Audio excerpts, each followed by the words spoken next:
Hey, it's me, Al from TL Guns. I want to show you what I bought at the gun show. I got this.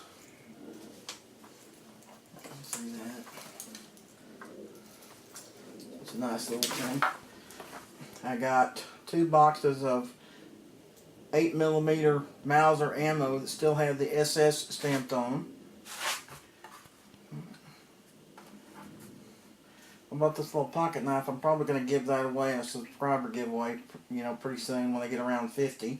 And then the biggie, I bought a crate of 7.62 by 54R ammo, and if you didn't know, that goes to the Mosin Nagant. That's 2 Spam cans, 440 each, 880 rounds, still sealed up in the crate. If I can lift the big sucker like that, see? So that's what I got at the gun show. I'm probably going to go back tomorrow and get some more stuff, maybe get a couple of guns, but I'll let you know tomorrow. See you later.